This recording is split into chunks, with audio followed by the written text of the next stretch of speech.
Hello friends, welcome to my channel. ഞാൻ ഇന്ന് ഒരു സാമ്പാറിൻ്റെ റെസിപ്പി ആയിട്ടാണ് വന്നിരിക്കുന്നത്. ഇത് നമ്മൾ പരിപ്പ് വെച്ചിട്ടല്ല ചെയ്തിരിക്കുന്നത്, ചെറുപയർ വെച്ചിട്ടാണ് ഈ സാമ്പാർ ഉണ്ടാക്കിയിരിക്കുന്നത്. ഇതിലേക്ക് ഒരുപാട് കഷ്ണങ്ങളുടെ ആവശ്യമൊന്നുമില്ല. വളരെ എളുപ്പത്തിൽ കുറഞ്ഞ ചേരുവകൾ കൊണ്ട് ഉണ്ടാക്കിയെടുക്കാൻ പറ്റിയ ഒരു അടിപൊളി സാമ്പാറാണ്. അപ്പോൾ ഇത് എങ്ങനെ ഉണ്ടാക്കുന്നതെന്ന് നോക്കാം.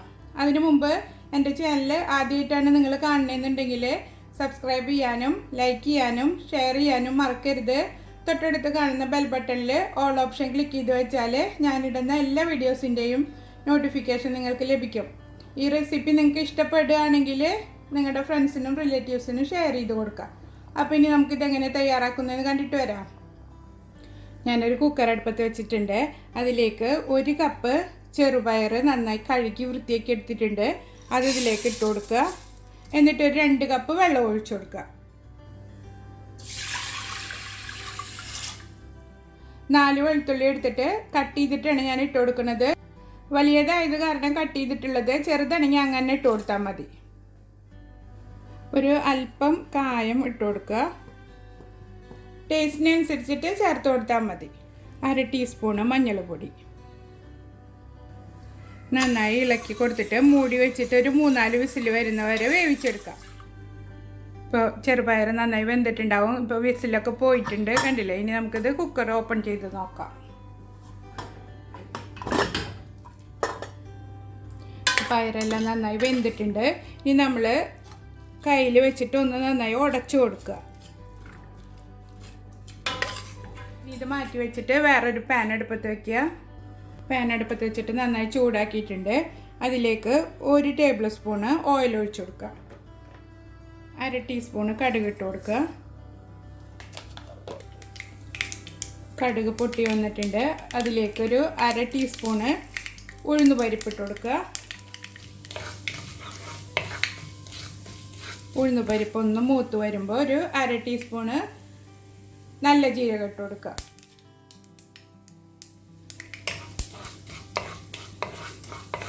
മൂന്നും കൂടി നന്നായി മൂത്ത് വന്നതിന് ശേഷം ചുവന്നുള്ളി ചേർത്ത് കൊടുക്കണം. ഒരു 20 ചുവന്നുള്ളി ഞാൻ തൊലി കളഞ്ഞ് കഴുകി വൃത്തിയാക്കി എടുത്തിട്ടുണ്ട്.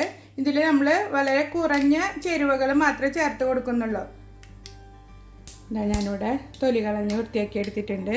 ചുവന്നുള്ളി ചേർത്ത് കൊടുക്കുക.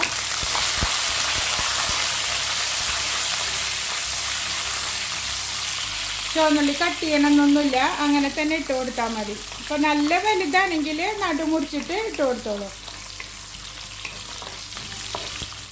ഉള്ളി ഒന്ന് വാടി വരുമ്പോൾ ഒരു തണ്ട് കറിവേപ്പില, ഒരു ഉണക്കമുളക് കട്ട് ചെയ്തെടുത്തിട്ടുണ്ട് ഞാൻ, 2 പച്ചമുളക് ഇത് ഇതിലേക്ക് ചേർത്ത് കൊടുക്കാം. ഉണക്കമുളക് എൻ്റെ കയ്യിലുള്ളത് വലുതായതുകൊണ്ടാണ് ഞാൻ 1 ചേർത്തിട്ടുള്ളത്. ചെറുതാണെങ്കിൽ 2 ചേർത്ത് കൊടുത്തോളൂ. ഉള്ളി നന്നായി സോഫ്റ്റ് ആവുന്നത് വരെ വാട്ടിയെടുക്കണം കേട്ടോ. അതിനുശേഷം 2 തക്കാളി ചെറിയ കഷ്ണങ്ങളാക്കിയിട്ട് കട്ട് ചെയ്ത് ചേർത്ത് കൊടുക്കുക. മീഡിയം സൈസിലുള്ള 2 തക്കാളിയാണ് ഞാൻ എടുത്തിരിക്കുന്നത്. ഇതിന് നന്നായി വാടി ഉടഞ്ഞ് കിട്ടണം, അതുവരെ വഴറ്റിയെടുക്കാം. അല്പം ഉപ്പ് ചേർത്ത് കൊടുക്കുക. നമ്മൾ പയർ വേവിക്കുമ്പോഴും ഉപ്പൊന്നും ചേർത്തിട്ടില്ല. ഇതിൽ പാകത്തിന് ചേർത്ത് കൊടുക്കുക. എന്നിട്ട് പിന്നെ പയർ ചേർത്തതിന് ശേഷം നോക്കിയിട്ട് വീണ്ടും ചേർക്കാം.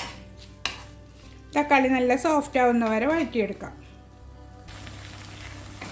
അപ്പോൾ അതാ തക്കാളി നന്നായി വാടി വന്നിട്ടുണ്ട്. ഇനി ഇതിലേക്ക് ഒരു 3/4 ടീസ്പൂണ് മുളക് പൊടി ഇട്ട് കൊടുക്കുക.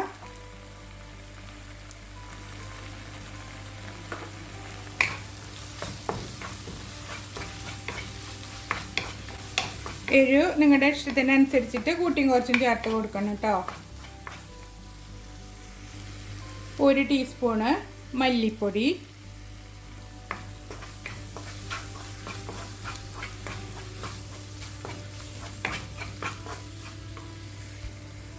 1 ടേബിൾ സ്പൂണ് സാമ്പാർ പൊടി,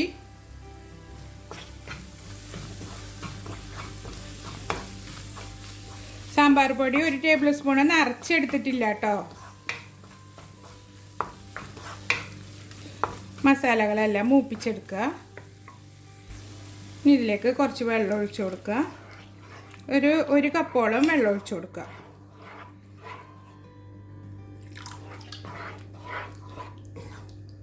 ഒരു 5 മിനിറ്റോളം ഇതിലിട്ടിട്ട് തിളപ്പിച്ചെടുക്കാം. ഇപ്പോൾ ഇതാ നന്നായി തിളച്ച് വന്നിട്ടുണ്ട്. ഇനി ഇതിലേക്ക് നമ്മൾ വേവിച്ച് വെച്ചിരിക്കുന്ന പയർ ചേർത്ത് കൊടുക്കുക.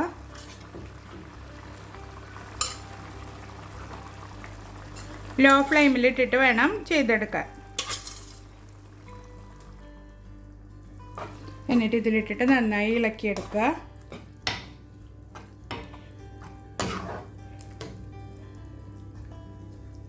ഇപ്പോൾ ഇത് നന്നായി കുറുകിയിട്ടാണ് ഇരിക്കുന്നത്. ഞാനൊരു കപ്പോളം ചൂടുവെള്ളം ഇതിലേക്ക് ഒഴിച്ചു കൊടുക്കുന്നുണ്ട്.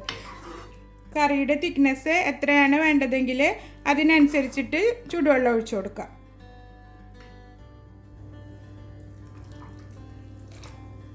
ഇതിനി ലോ ഫ്ലെയിമിലിട്ടിട്ട് ഒരു 5 മിനിറ്റ് നേരം തിളപ്പിച്ചെടുക്കണം. ഉപ്പ് പാകാണോ നോക്കുക. എരിവും ഉപ്പൊക്കെ കുറവുണ്ടെങ്കിൽ ഈ സമയത്ത് ചേർത്ത് കൊടുക്കണം. എനിക്ക് എരിവെല്ലാം പാകമാണ്. അല്പം ഉപ്പ് കുറവുണ്ട്. ഞാനൊരു അല്പം ഉപ്പ് ചേർത്തിട്ടുണ്ട്. നന്നായി ഇളക്കി മിക്സ് ചെയ്തിട്ട് തിളപ്പിച്ചെടുക്കാം. അപ്പോൾ ഇതാ സാമ്പാർ നന്നായി തിളച്ച് കുറുകി വന്നിട്ടുണ്ട്. ഇനി നമുക്ക് തീ ഓഫ് ചെയ്ത് കൊടുക്കാം. ഇനി കുറച്ച് നേരം ഇരിക്കുമ്പോൾ തന്നെ കുറുകി വരും. എന്നിട്ട് നമുക്ക് സർവിങ് ഡിഷിലേക്ക് മാറ്റാം.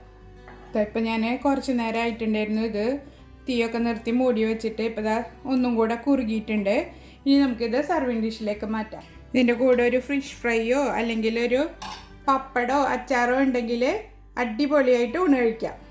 അപ്പോൾ എല്ലാവരും ട്രൈ ചെയ്ത് നോക്കിയിട്ട് ഫീഡ്ബാക്ക് അറിയിക്കുക.